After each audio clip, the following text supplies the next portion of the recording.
श्री स्वामी समर्थ। नमस्कार मंडळी, मी ज्ञानेश्वर आपल्या ट्रेडिंग ज्ञान या चॅनल आपल्या सर्वांचे स्वागत करतो।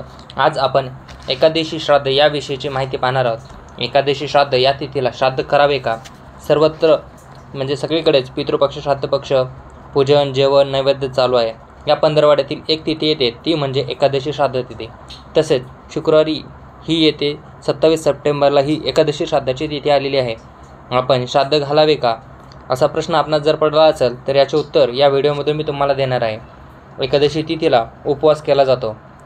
या कारणामुळे एकादशीला तर उपवास असतोच, घरात स्वयंपाक करून नैवेद्य दाखवणे, जेवू घालणे या परंपरा पाळाव्या की श्राद्ध करावे हे समजत नाही आहे। यातच श्राद्ध करणे हे वर्जित मानले जाते, म्हणजेच श्राद्ध करू नये असे नाही, तर एकादशी तिथीला श्राद्ध घालू नये याऐवजी आपण सर्वपित्री अमावस्येला देखील श्राद्ध पूजन करू शकता। एकादशी तिथीला जर आपण श्राद्ध करणार असाल तर याचे दोष त्या श्राद्ध करणाऱ्याला आणि जे अन्नदान करतो त्याला लागते।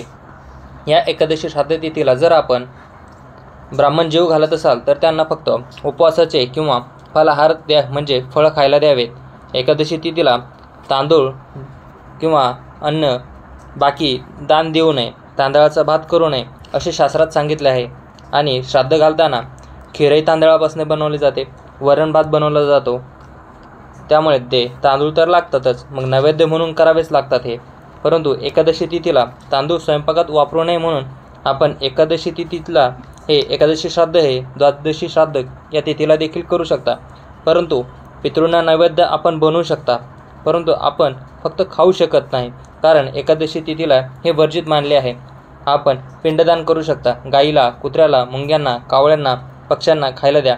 पिंडदान किंवा श्राद्ध करताना ब्राह्मणांना फळाहारच द्या। अशा प्रकारे आपण एकादशी श्राद्ध तिथीचे पिंडदान किंवा पितृश्राद्ध करू शकता।